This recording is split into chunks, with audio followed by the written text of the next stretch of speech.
Chase Thomas podcast.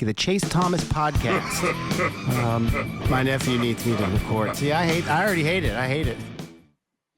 All right, hello, and welcome back to another episode of the Chase Thomas podcast from still the aforementioned Chase Thomas, come to you live from Knoxville, Tennessee, Everything School HQ. Packed house once again right here on the podcast on a Monday evening. We got Ryan Schumpert of Rocky Top Insider here. Healthy? Feeling better, Ryan Schumpert?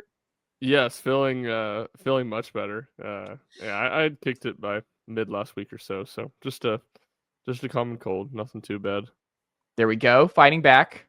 Schumpert ready to go for a road trip to Starkville over the weekend. He had to be ready to go because we've heard.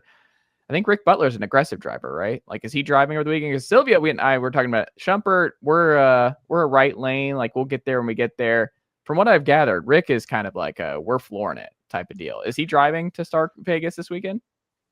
Well, we have differing. It's a mischaracterization of Rick to a certain degree, I think. Okay. Yeah. Rick talks a lot of big you game. who told me that. When y'all were going to Atlanta, I thought you said that Rick drove pretty fast to get to Atlanta.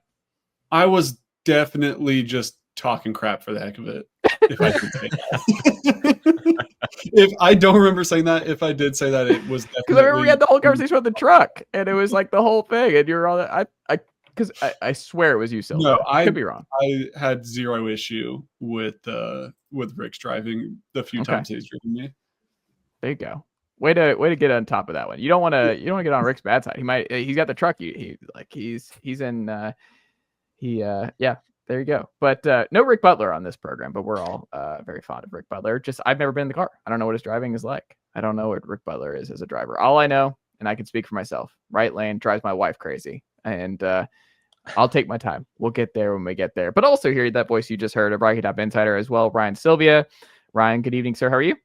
I'm doing good. It's football season. It's in full swing, so it's a fun time. There you go. And also here, Ethan Stone of Saturday Down South, fresh off a Chicago Bears victory, the first time this season. The Falcons had a bye along with the Tennessee Titans, so we won't be talking about either of those two teams and what we saw on Sunday. I will say, though, it's kind of funny. Sylvia and Schumpert, their personalities and very different because Sylvia shared like this positive Cam Ward Instagram photo after the game where it's like everybody is losing their minds in Titans Nation. He's like, Cam's awesome. Love Cam. And Shumpert's just like over here losing his mind. Callahan's terrible. Everything's awful. But yeah, Sylvia, I appreciate it. Where you're just like, you're solely focused on Cam Ward being good. And I appreciate that. I care about the performance of three people on the Titans. Number one, Morgan Cox, VFL. Yeah. Number two, Isaiah White, went to my high school. Number three, Cam Ward, because he is the face of the league. He is the future greatest. He's a first ballot Hall of Famer in the making. I've seen what I need to see. Oh. And that's as long as he doesn't even do good, as long as he looks good doing it, I really could not care less if the Titans win or lose. Wow. I shared the photo of Mike Keefe and hugging Jeffrey Simmons and Mike Keefe's Ring of Honor, in which I have been making the jokes that Mike Keefe's telling Jeff, "You got to get out, dude. It's so much better when you get out." It was a great game for the Titans to remind Mike Keith why the decision to leave was so good. Yeah, it was a good time. He picked the right time to get out. But Ethan, I mean, you're feeling pretty good. The Bears, nice little win for the Bears, getting back on track a little bit. Yeah, it's a nice change of pace. I'm not going to act like it was anything too special. It's still the Cowboys secondary, but Caleb looked. I mean, that was the best game Caleb's played as a pro. So, I can't complain about it. But I'm gonna be I don't know. I don't even want to act like it's like, oh, it's going to turn into anything because the Bears do this to me every year. So I don't know. We'll see. I'm just excited to see what the Falcons look after not playing this weekend. It's a big game next week, so I'm excited to see what the Falcons look like after playing 2 regular season games, not 3 that many have forgotten yesterday. It was special. Watch Chase texting in the group, no spoilers on the Falcons. I'm behind today. I mean, at the exact same time as I'm on red zone, and the exact same time the Panthers scored to go up 17-0. You just think you're like, we can save him. We can give him that time now. It was literally the clip, and I'm blanking on the movie. Matthew McConaughey, Timothy Oh yeah, Interstellar, where he's banging on them.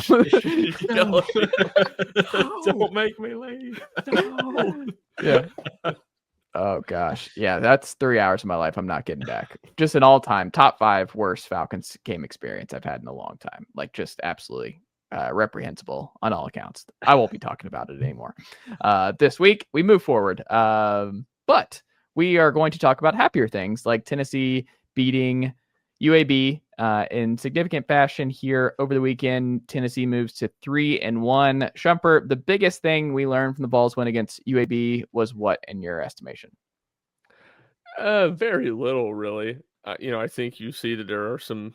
I think, I don't know, not that we didn't notice, but there are some issues in Tennessee's secondary from a depth standpoint. It's just a lot of young guys, and once the Tennessee got to not really necessarily just their backups, but their third stringers, that it was, it was rough. They had some bad drives, and UAB was able to move the football more than you'd like. UAB, I do think, for not being a very good team, I do think they're pretty competent on offense. It's their defense more than anything that's really bad. So I don't think there's a ton we learned about the team. I would just say that, I don't know, takeaway or just, a reminder of how we sit here and talk about there's not always a ton we can take from these games, and I do believe that to be true. But Tennessee constantly beats the crap out of those teams under Josh Heupel, and that is a important thing or a good thing. It's the clips were going around last week, the highlights of, I think, the 2010 game where Derek Dooley and Matt Sims and the Vols needed overtime to get past UAB in Neyland Stadium. So just a reminder that you never have to worry about those games, and it's going to be over by somewhere between 7 and 7 minutes left in the first quarter, and the end of the first quarter, the game's effectively going to be over, and that's certainly a nice luxury for Tennessee to have.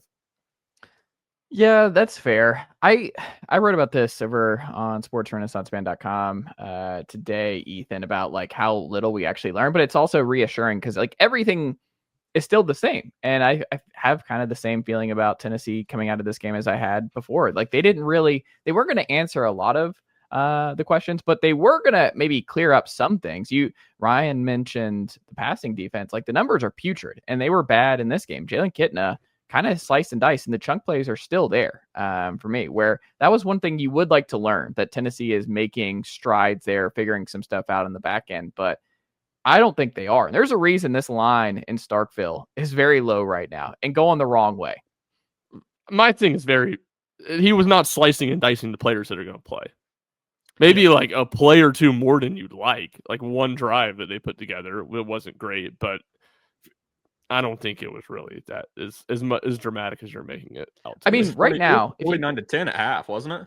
I mean, like against the first, was it? I don't know if it was that exactly, but at one point it was 49-10 when it was 49. It was 42-7, I think. Okay, yeah.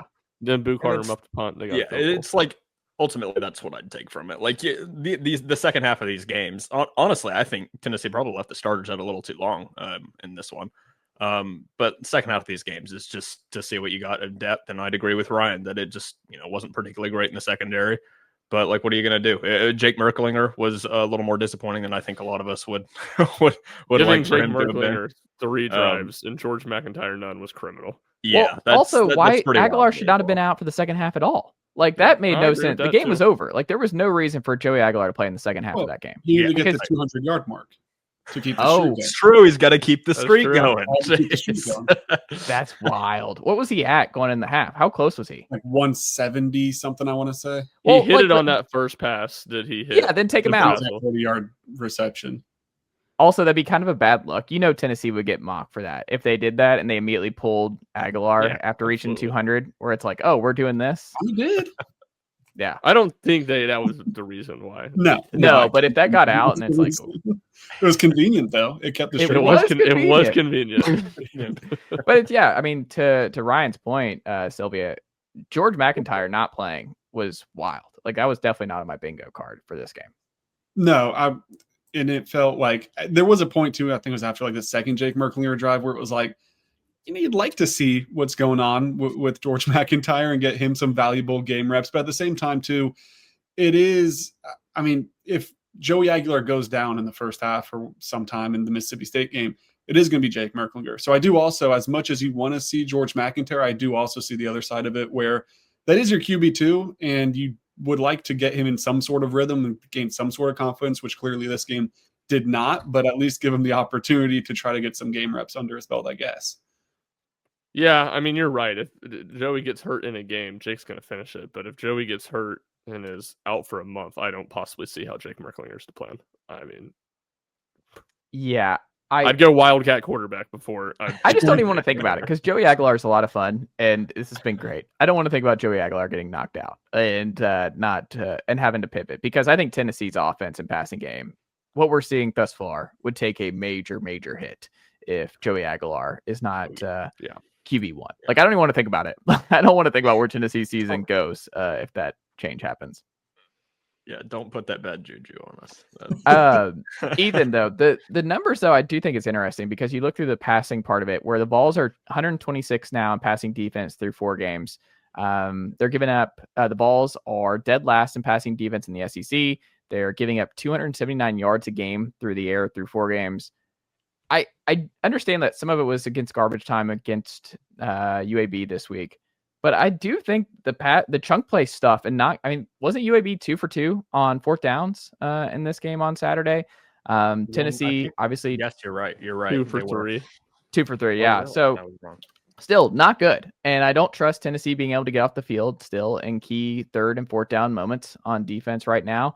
I don't know. I think it's fair to be still really nervous about how thin you are in the back end where they're having to really push Sidney Walton out there to try and get him some reps to get him ready to they obviously up Boo Carter's role significantly in this game, played the most amount of snaps by a long shot this year, 41 wherever it was there. So I don't know. I think they're just quietly searching for answers and more depth in that back end because they know they need it right now because it's just I worry about this back end going into SEC play if you're not getting Jermod McCoy back anytime soon. Yeah, right. That's that, and what you said at the end there, I feel like is the most important part. It's just we don't know. I mean, what's McCoy going to end up doing? If he's back by Arkansas, I don't think really anyone's going to be too worried about it. If he's not back and he just is going to the NFL draft, then I think that's going to be a bit of a problem. I also think it's fair to say that Tennessee's pass defense, it has been bad. I'm not going to act like that is not the case here. The Vols have also played some pretty decent quarterbacks to start the year. And Jelly obviously went down against Clemson, but he played well enough to put them in a position to win that. Kitna has been playing well for UAB this year, and then obviously Gunnar Stockton played well for Georgia coming in. So obviously still not what you'd like to see, but I think those numbers are a little inflated. I'd say Tennessee probably has a bottom 5 past the one right now. But and like you say, when McCoy comes back and it's Jermod McCoy and Colton Hood, I think people feel a little more confident about it. So it's just getting healthy, man. It's what I said last week, and it's what Vols fans have been saying for a while. It's just that's the situation Tennessee's in right now. It is what it is. You got to find the guys and just kind of hope that it doesn't get down to Petit and some freshmen when it gets to that point. Ethan, what's your biggest worry about Tennessee going into Starkville on Saturday? Oh, where to pick, to be honest with you, because I think a lot of people are vastly overlooking this Mississippi State team right now. I'm not going to act like they're Georgia or anything like that. I have them as the number 25 team in the country. They played exceptionally well against Arizona State. They have a legitimate offense. They are not the 2-10 team that Mississippi State was last season. They have good receivers, Brennan Thompson being one of them. And obviously Shapen, I think, is a little underrated as well. Chase, I know you agree with me there. And the Love fact Blake Shapen. And just the fact that Tennessee has to play in a road environment again, whereas I think Heupel is 8-10 across his career at Tennessee in road games. So obviously Tennessee's going to have to win on the road if they want to get back to the playoff this season. And it starts at a place that just knocked off a college football playoff quarterback, and obviously they get the cowbells, whereas they won't get the cowbells in live play for this one. And SEC play, they're not allowed to. But still, Davis Wade has a pretty raucous environment, and 4-0, like starting the season with some momentum. So they're going to be looking to push that to 5-0. And if they can win this one, then they're absolutely going to be a top 25, top 15 team. It shocks me that they weren't in the top 25, by the way, in this last bowl. But that's the AP poll for you, I guess. The last time Mississippi State started the season 4-0, what happened? Was it 2013? Dak Prescott year? Yeah, they got to number 1 in the country. Not False sure it'll go that equivalency far this year, chase. but At it Just again. that says a lot more about how bad Mississippi State's been that they can't Yeah. start a season 4-0. So that's usually at least two. That's usually at least two cupcake teams.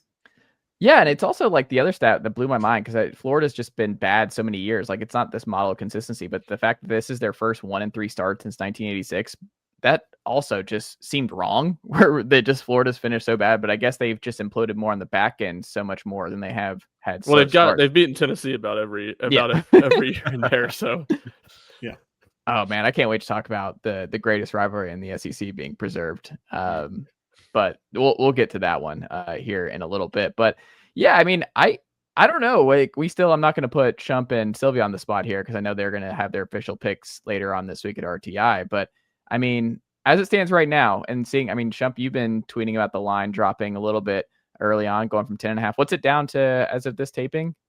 it was 7.5 of earlier this afternoon. I haven't checked tonight or anything. Does it worry you? It's dropping and more money's coming in on the Bulldogs in this one? Maybe a little bit, not a ton or anything. It's more just surprising that we've now seen Tennessee's first two SEC games, the line move so much. To me, is just notable. But yeah, no, I mean, I think everything Ethan said. I don't know if I'm quite as high on Mississippi State, but I generally agree with. And it's just my thought is the same against Mississippi State that it's going to be against Arkansas. You better roll out, be ready to score 30 points if you're going to win the game. You might need to score more. I don't think Tennessee's offense is going to go in there and shut down Mississippi State. I would say Mississippi State we know how the wide splits work for helping Tennessee run the ball. I thought Mississippi State ran the ball.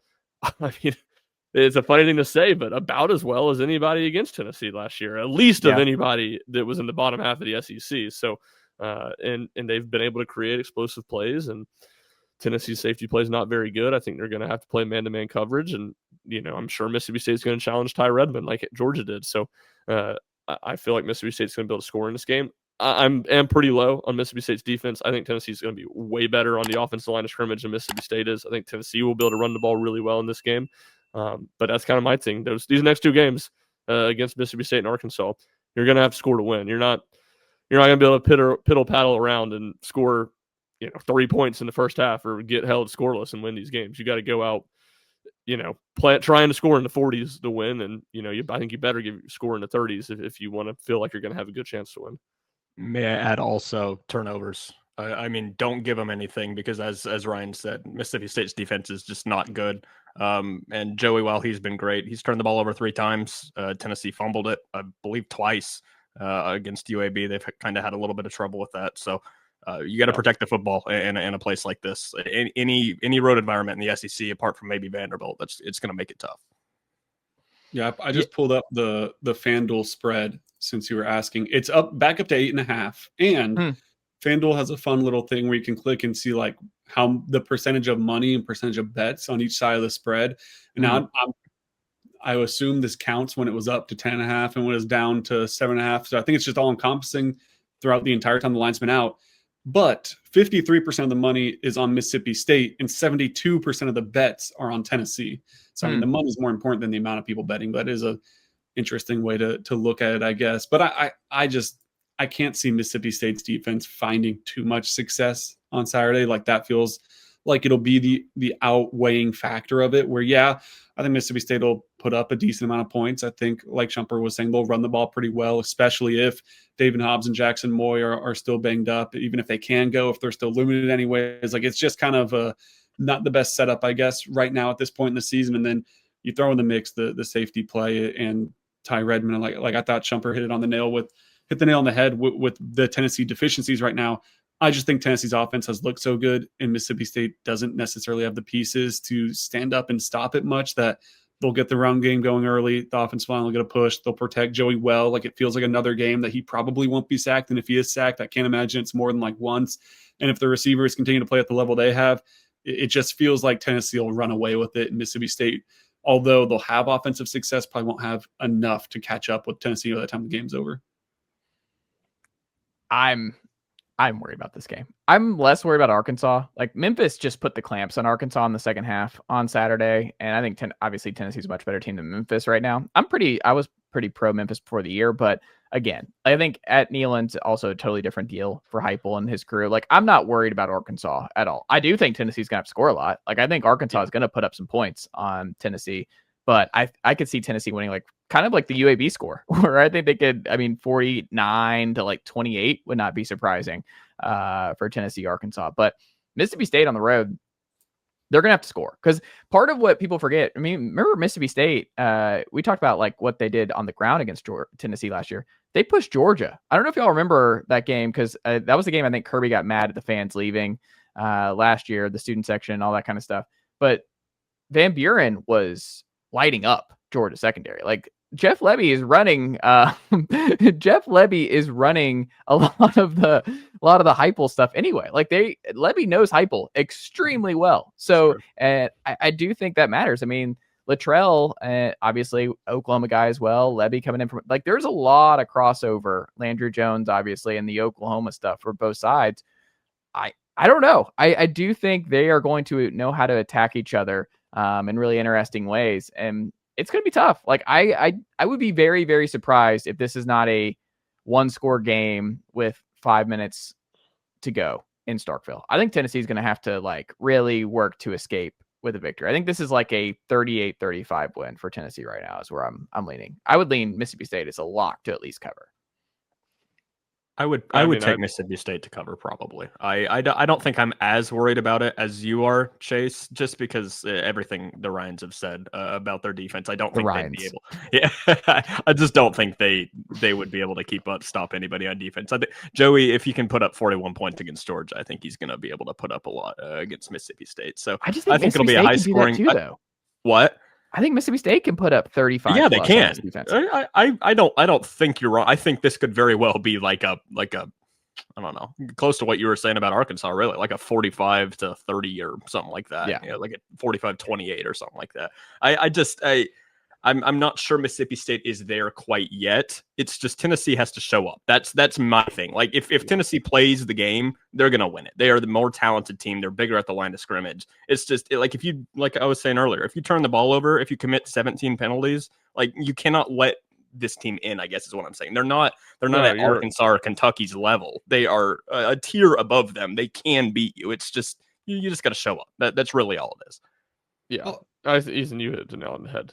Like, if Tennessee comes out and plays bad, like they've laid eggs in some of these road games, Mississippi State is fully capable of beating them. I think Tennessee's better. You talk, Chase, about the familiarity. I think if anything, that's an advantage to Tennessee, because you're right. The familiarity works both ways. Tennessee has better athletes. Tennessee has better players. They should be more capable of scheming stuff up to, that could actually present issues for the opponent that they know well, because they have better players.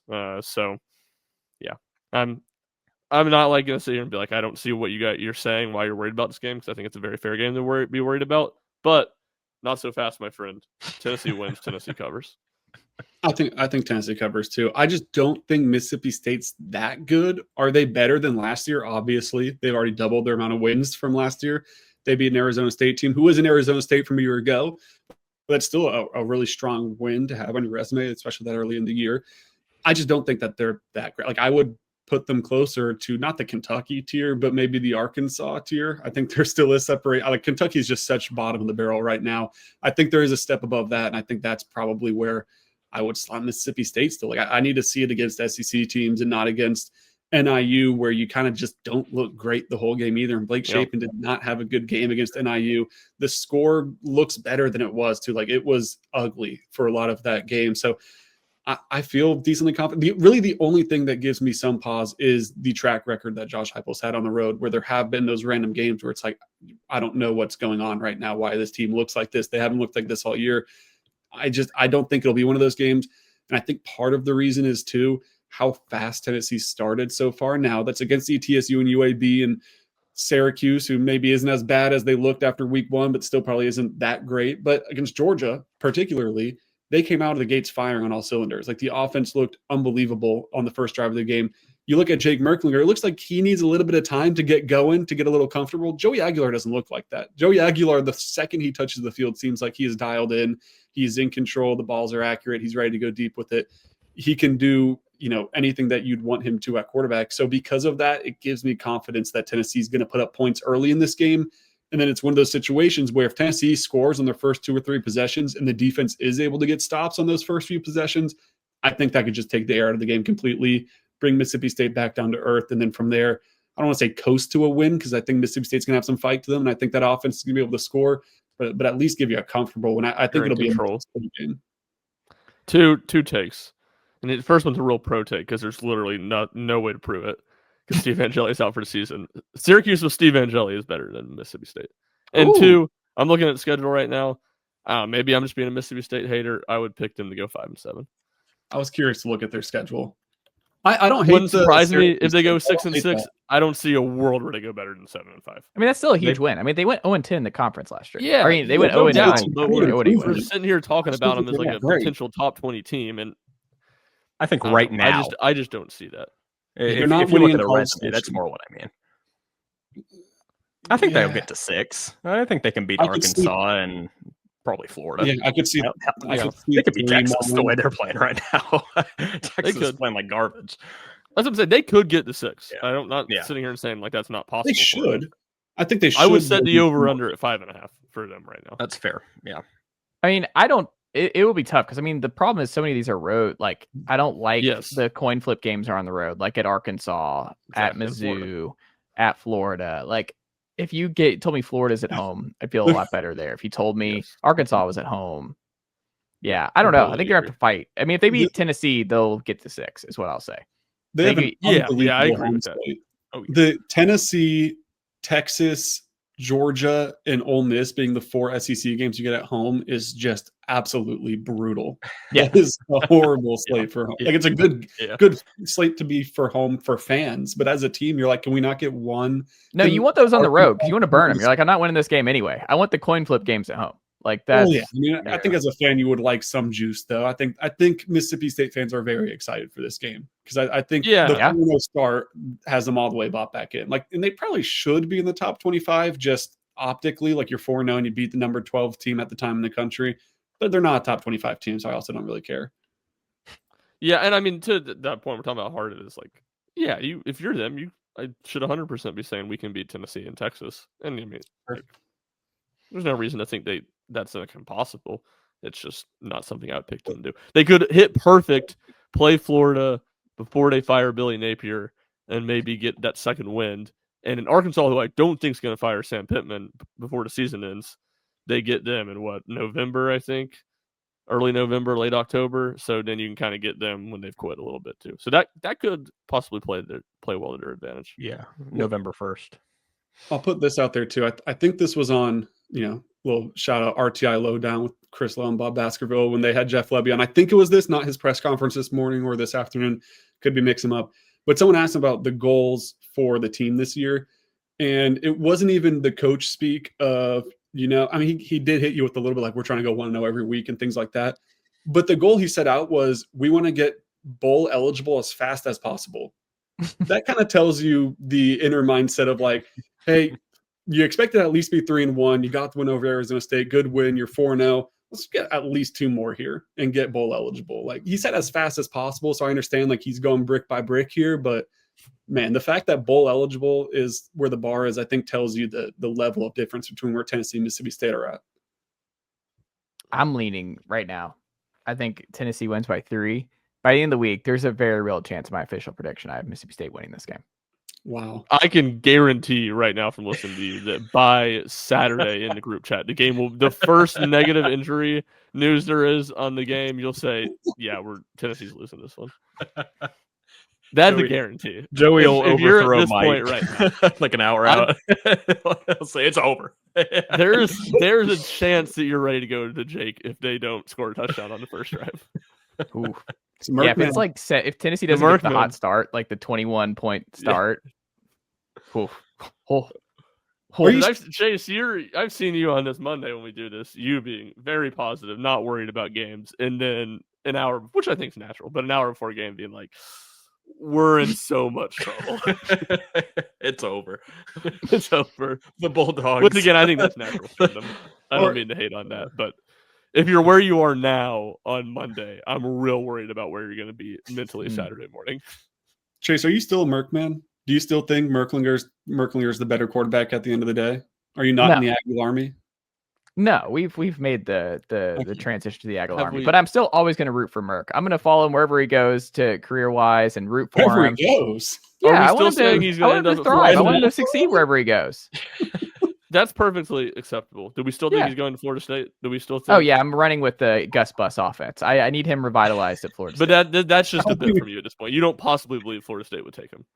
I don't know. They took Crum and going Hook to from FAU, brother. Mississippi State. Or no, that was actually backwards. He went to Mississippi State. I don't know. Castellanos was awful down the stretch. He got benched at BC, and he's having a career revitalization out there in Ware County, close to where Jake Merklinger grew up, Savannah. There, Ware County Yeah. down there, South Georgia quarterback. GSU would be, I think, a great local That's spot enough. for him. See, I knew this was going to go down. I am rooting for Jake Merklinger wherever he goes. Right. GSU has I'm sorry, Golden Jake, Valley if you're State. listening, I'm sorry. That was not directed at you. That was just directed at Chase. Also, He great could program. maybe- Clay Helton's doing a good job. Why not? He could be a good player.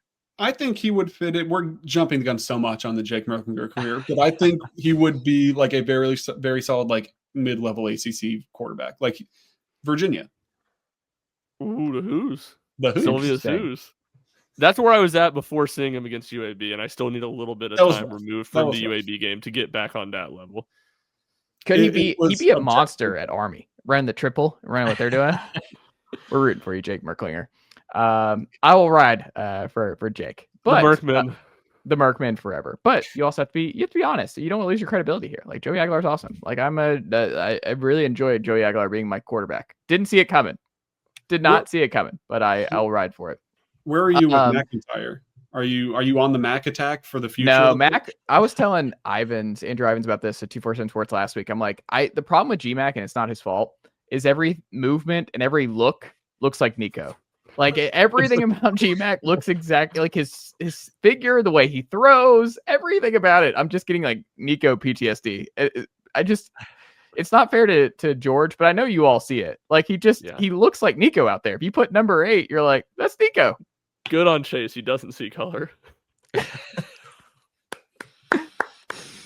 You're right, though, Chase. I know what you're saying. The lankiness. I hadn't throwing thought about motion. it, but I think you're Him spot on. scrambling. That's interesting. Like he's skinny. Everyone was like, oh, he's got to put on weight. He can make all the throws. And it's just, I feel like we're starting this entire process all over again. It's not fair to George because it completely different this time. But yeah, I see Nico. Everything about George just reminds me of Nico on the field. And I don't know.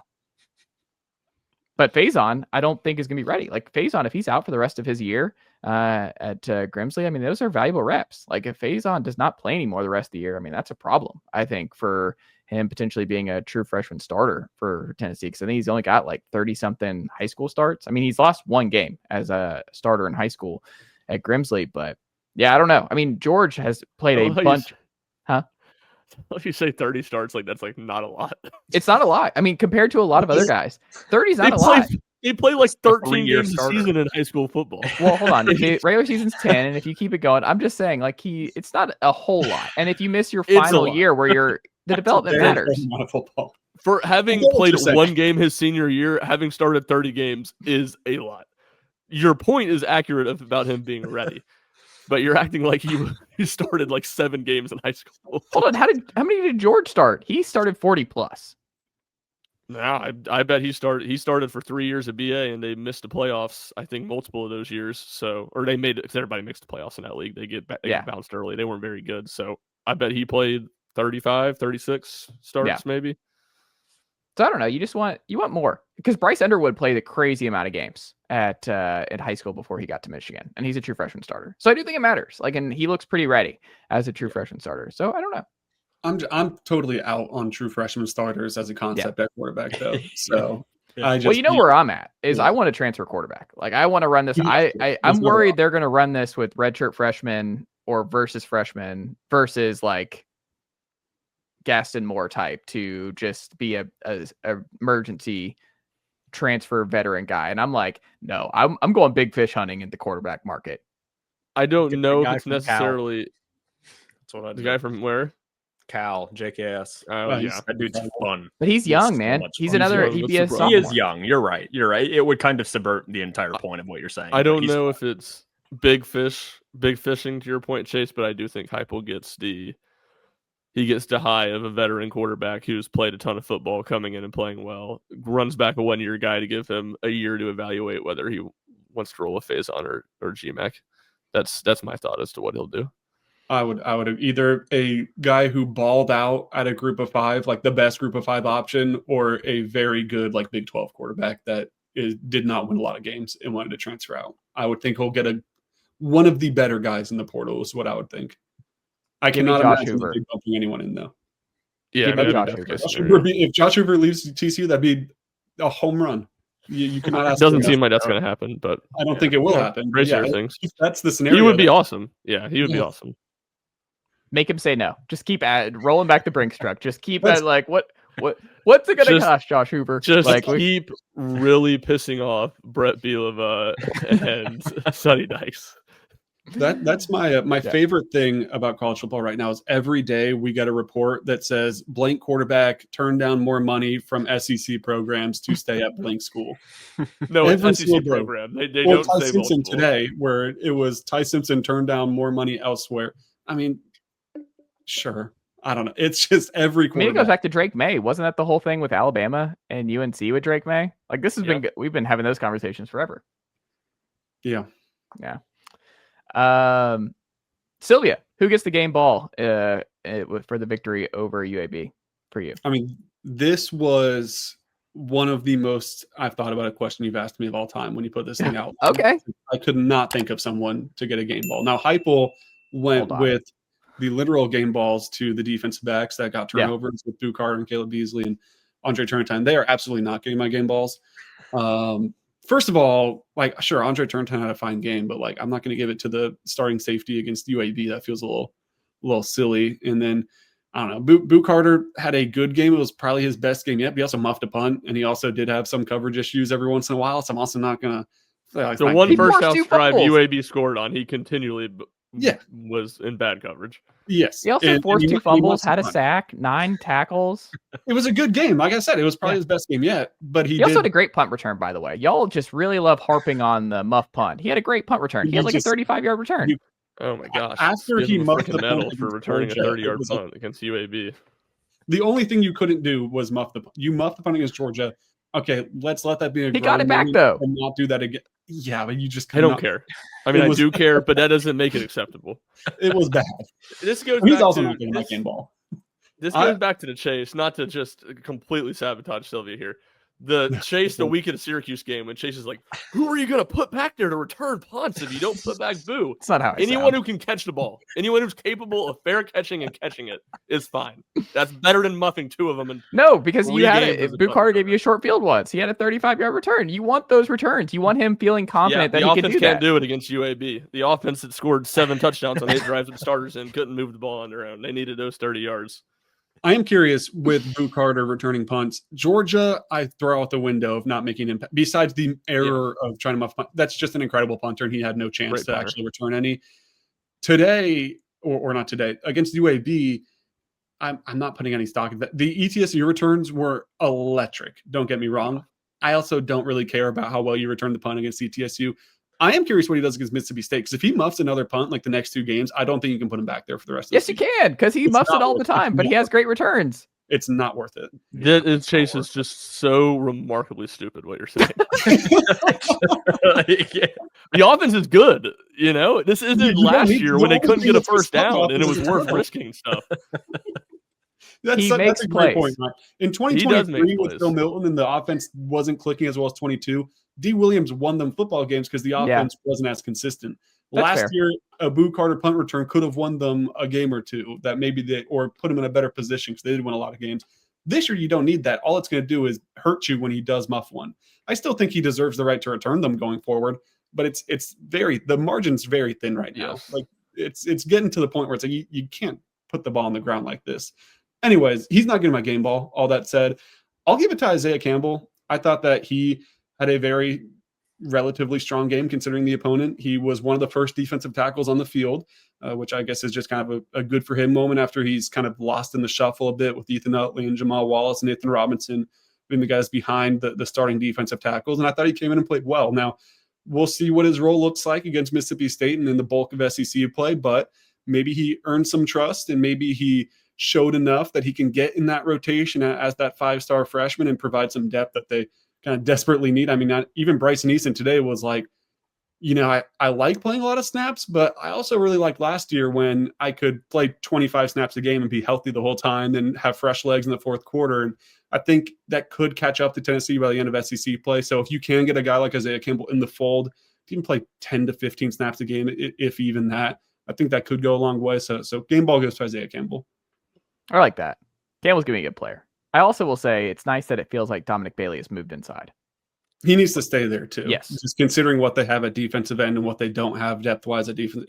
And he's played so well there too. Yeah, you need to keep Dom Bailey inside. Because if you do get Jackson Moy and David Hobbs back in the near future, now all of a sudden that's a good 4-man unit there. Like now all of a sudden it's like, okay, that is actually a legitimate group on the defensive interior. Yes. And then you can, with some combination of Campbell, Utley, Nathan Robinson, still like 8 to 12 snaps a game for those guys. And that's the waves where it just wears down offensive lines. Like that's the kind of where they're like, are you kidding me? A fully charged Nathan Robinson for 8 to 12 snaps is like, good God almighty. Like it's just because he's a really good player. And it's just like, that is where you wear down those opposing SEC offensive lines. That's what you had with. I'm sorry. Go ahead. That's what you had with Jason Jenkins last year. He would play like 6 to 10 snaps a game. Yeah. And was a big time, like had a bunch of good schools going after him in the portal, made the huge play in the Oklahoma game in safety. Like that was an incredible assortment of riches Tennessee had last year. Yeah, I was just going to say, as far as the Mississippi State game, Jeff Lebby today talked about how they're going to keep rotating like a bunch of offensive linemen. Like it was like up to like 3 positions, 3 deep. Like they're going to continue to do. Like it was kind of ridiculous. The level. I'm trying to find the exact quote really fast. Tim Caldwell. Yeah, I mean, kind of. And I guess part of that tells you they'll be fresh, but most of that tells me that it's probably not a very good offensive line. So, maybe won't wear down on the offensive lines that it will when you play a team that sticks with 5 the entire game. But it still feels like probably a situation, if you do feel like you have to rotate that much, that Tennessee's defensive line should kind of do whatever they want. Yeah. Ethan Stone, most impressive stat coming out of this game for UT was what, in your opinion? I actually have kind of like a list of them. It's weird. They all kind of, it's because I couldn't find one like an individual stat that I just looked through and be like, that looked amazing, because it's UAB at the end of the day. So I refuse to do stuff like that.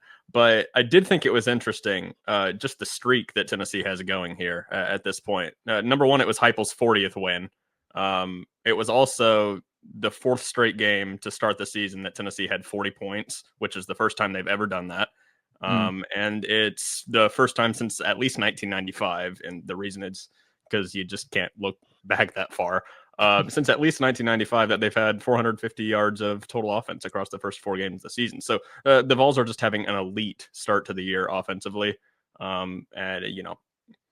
It's UAB, it was ETSU a couple weeks ago, but it was also Georgia, and it was also a decent Syracuse team. So I think the ceiling's really high for the Vols right now. I think if Joey keeps playing at this level, it's going to be tough to stop the Vols offense, because if Georgia couldn't do it, I think most teams are going to have trouble with it. And, like I said, Chase, it's UAB. So there's just not too many stats I can look at and be like, yep, that one, that's fantastic. But that is pretty cool that his 40th win, like everything just kind of lines up like that. I guess I thought that was a little interesting. I like that. And then just the 21 points start here, like the 21-0, like Tennessee's just, you just take it for granted. Like that was one of the early favorite parts of the early Heupel years. We were just like, that was 2021, right? Like you were up after the first quarter against Georgia. It was fun, man. Like you jumped all over South Carolina early.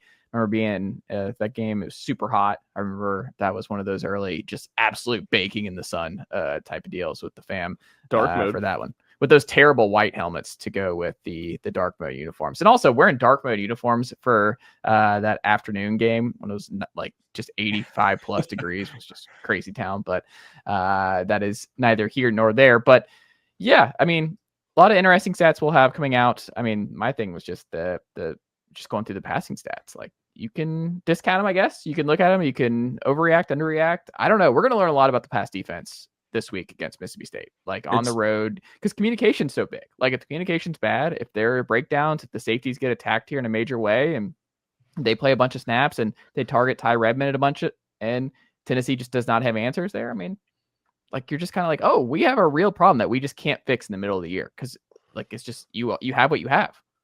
I would to a point agree with that. He had Kitten had 364 yards. I do wonder if anybody knows this. Do you know how much of that came in the second half? Or it was because I genuinely not sure. I think it was like 140 in the first half. So okay, whatever them after 230. Still not great by any means. Yeah, no. But no, I thought that'd be interesting to know, because I genuinely I hadn't even looked into it. To be totally honest with you, I didn't watch a huge amount of the game because I had to watch it back late, because there's just, I mean, it's unfortunate because the noon slate I thought should have been so much better than it was, and it just wasn't. It was an underwhelming week of college football. Well, and against Notre Dame, who I think their pass defense sucks this year. Like, Notre Dame's secondary is really bad. They're 2 spots behind Tennessee against Power 4 competition in pass defense. So Tennessee's 92nd in their 2 Power 5 games.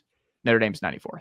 So even if you take out the UAB ETSU stuff, passing defense has gotten torched in their two contests. So I don't know. We'll see if they can. Syracuse threw for 274 yards on 40 attempts. I'm not going to go as far as. But I mean, they had chunk plays. Like, they had chunk plays in that game, and they didn't go away. Like, Tennessee's defense was not great in the Syracuse game.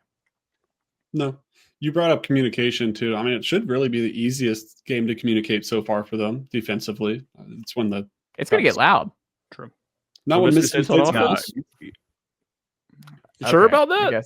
I guess. I would, unless Tennessee fans are really traveling for this one.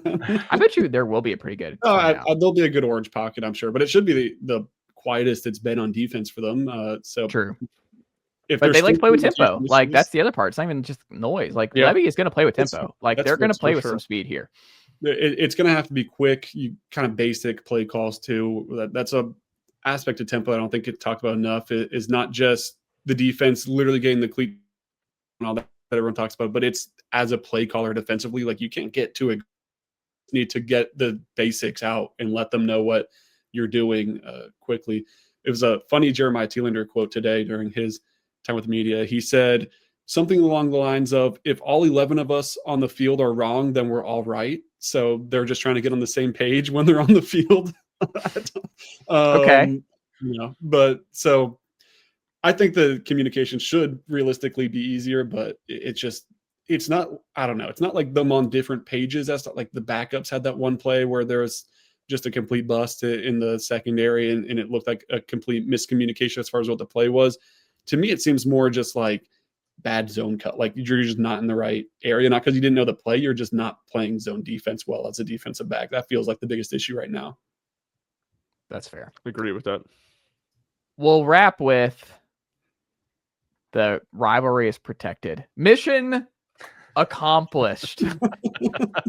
There's no announcement if we're going to be able to get Tennessee, Kentucky twice in 2026. We'll see if they're able to squeeze 2 in with next year's schedule. But Tennessee, I mean, it's going to be an arduous road dealing with Kentucky, Vanderbilt, and Alabama for the next 4 years from 26 on. But I welcome the challenge, and I appreciate the SEC giving Tennessee this opportunity to preserve the most historic rivalry in the SEC. And Ryan, I mean, how great of a day, because I didn't think it was gonna happen. I did not think Tennessee would get Kentucky as their permanent rival, but thankfully the powers that be did the right thing and preserved you and I's favorite rivalry that will be here before you know it in just a matter of a few short weeks here. But Kentucky and Tennessee, historic, here to stay, always and forever.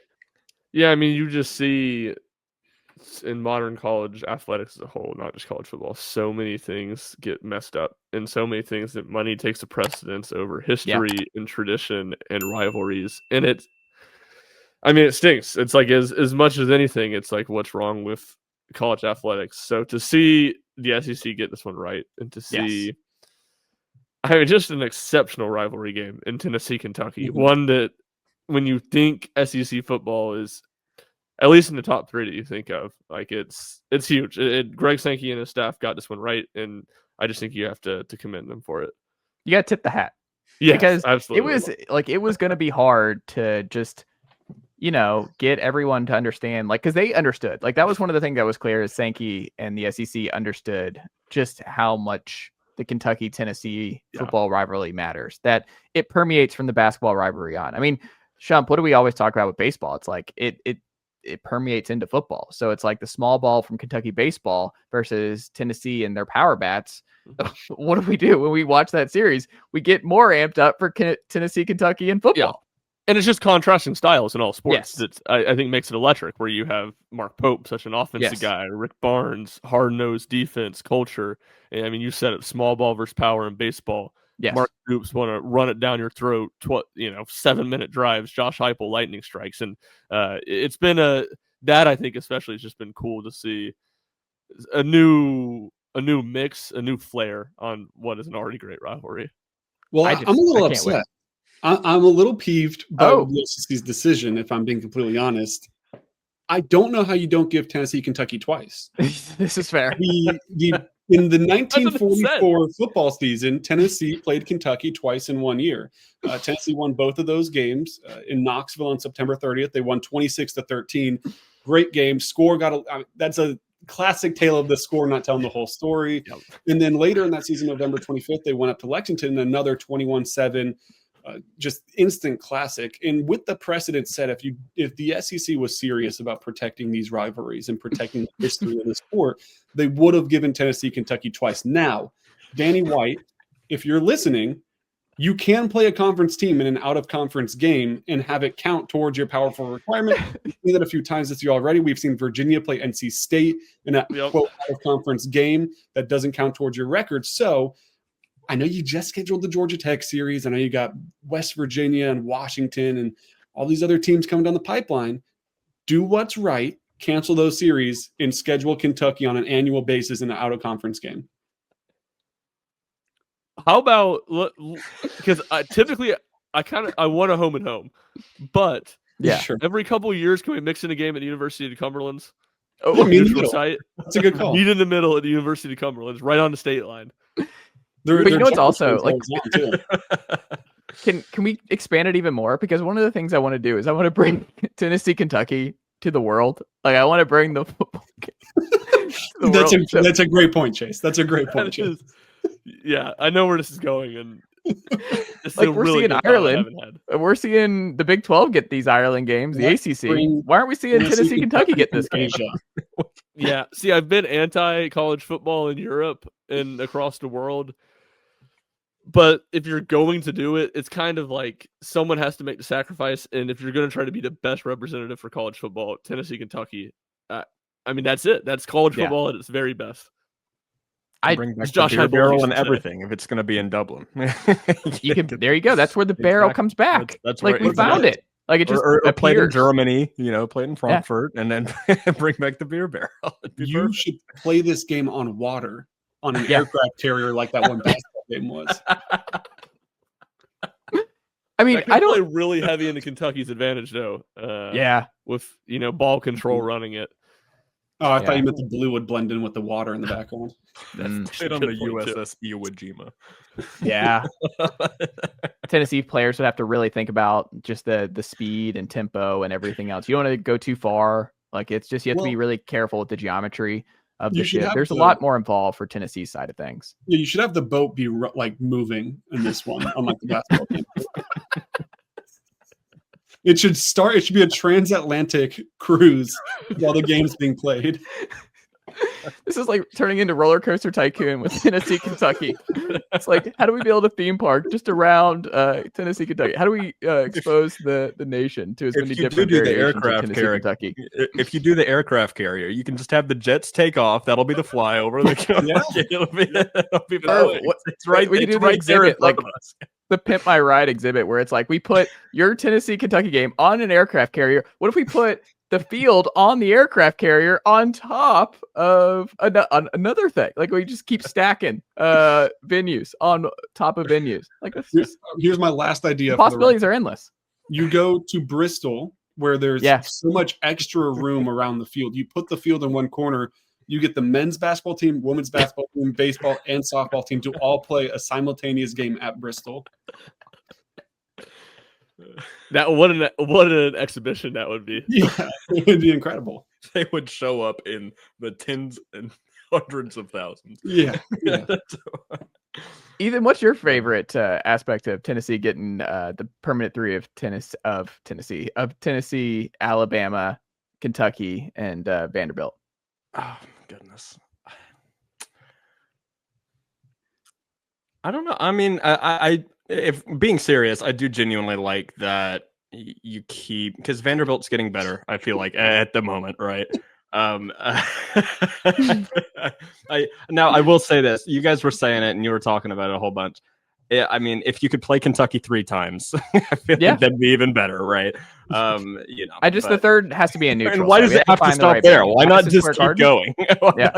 Why play them in Lexington, Neyland, and then the University of the Cumberlands, and they get that 3. Yeah. It's too hard. Alabama in there makes it too difficult. It's so great. That was an absolute delight. And shout out to our friend and my old producer, Brett Hoolander, who's having a tough day. Like, Brett is really going through it. But Sylvia and I had an electric 45-minute conversation with Brett and Garrett. So shout out to G6 Garrett and Brett, because it's been a rough day for both of them. Because I like to believe, Sylvia, you and I played a pivotal role in pushing forward the Tennessee-Kentucky agenda. So I just think we win, Tennessee fans win, America wins. And that's the most important thing here. So I can't wait that we're getting Tennessee, Kentucky secured for the foreseeable future, because it was one I don't know how we would have done the podcast next football season without it. Maybe my favorite singular moment of the chase is when y'all were having that conversation and I was just commenting things on YouTube, and Sylvia was just saying, a person on YouTube keeps on making great points. I think it was Brett, maybe it was Garrett. It's like, the person's just Schumpert. He's the person you're talking about.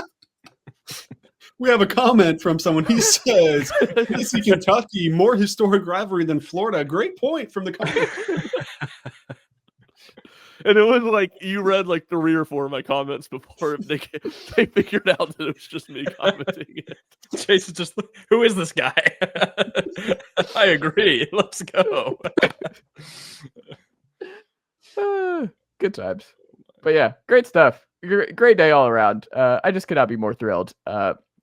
Vol fans, it's like the whole Always Sunny gif. Come on, ride the train. Like we're getting Tennessee, Kentucky for 4 more years. It's great stuff, and it's good news for Tennessee football. Because guess what? You're gonna have still a lot of hard games. Like you're still gonna be rotating with everybody else, and to have 3 of your permanent rivals be Tennessee or Alabama, Kentucky, and Vanderbilt, it's a huge win for the Vols for the foreseeable future. So shout out to the SEC for doing the right thing there.